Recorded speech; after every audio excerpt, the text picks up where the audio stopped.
Hi, we're Harrison and Con from KidsCooler.com, and today we're at Sherlock Gnomes Gala Screening, and we're going to meet the stars. These films are based on classics of English literature. If you could, for the third one, if you could choose like another classic that you could be based on, and those stars, what would it be and why? Wow, that's an interesting question. You haven't seen the film yet, so we sort of answered that in a sense in the first scene. So when you watch the first scene, because it's sort of one of the things that people ask, we actually try to get it all out of the way in the first 30 seconds. So there's an introduction where a bunch of the goon characters make suggestions for what could be the next movie. So see which one you'd like to see as a movie. Probably the Lord of the Rings, because then the gnomes could be the hobbits. I think that'd be awesome. Yeah, but instead of like going all the way to Mordor and like going through Gondor and all that, it could be like they've got to get through Hyde Park and then get to Ali Pali, which is like the highest point. So maybe something like that. Oh, that is an amazing question, and it's almost too good for my tiny brain to think of an answer right away. I would say.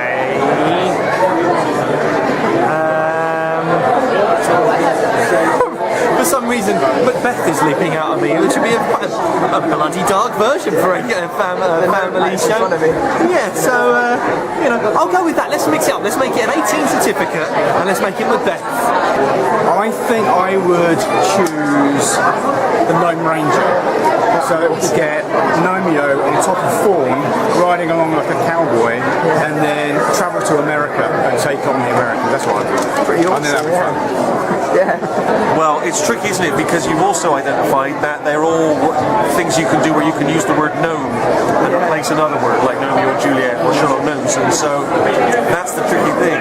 Someone mentioned to me we could do the Gnome Ranger, which I think is quite a smart idea.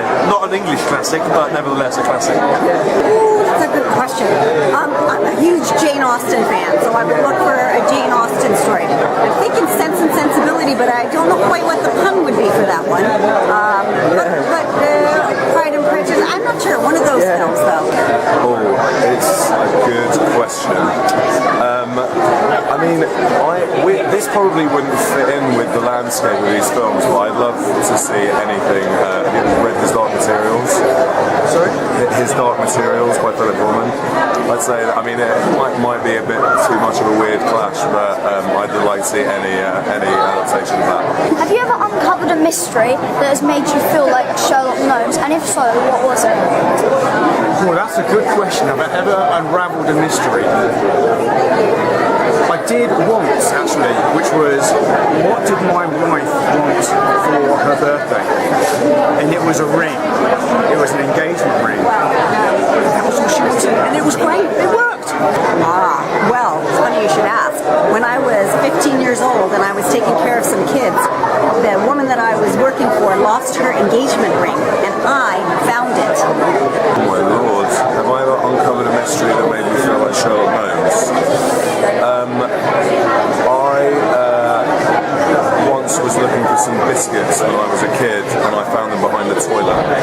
My sister had hidden them, and I felt a bit like Sherlock Holmes after that. No, I'm not anywhere near as smart as Sherlock Gnomes or Sherlock Holmes, so I have no idea what it's like to be that smart.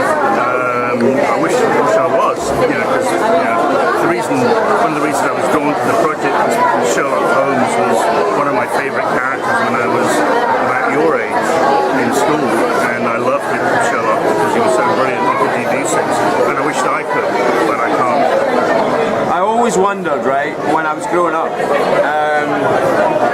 in a cartoon called Dog Tanyan, where all the dogs and the cats and the pigs and the mice could all talk, the horses in it couldn't talk. The horses were just like horses that they rode around. And I always wondered why the horses couldn't talk in Dog Tanyan. That's maybe the closest to it, the great mystery that has truly confounded me. Because other than that, I feel pretty at home with the world I live in. Have I ever uncovered a mystery that made me feel like Sherlock Holmes? I mean, to be fair, finding a missing sock from a pair, I've got very low standards. So if I've got one sock and I don't know where the other one is, and I eventually find that sock, I feel like Sherlock Holmes. Have I ever uncovered a case like Sherlock Gnomes? When I was a kid, I was obsessed with Sherlock Holmes, and I would try and solve mysteries. My friend's cat went missing. I tried to investigate that. We've not yet found the cat, and that was 33 years ago, so I'm beginning to think it might be too late. But I'll keep looking.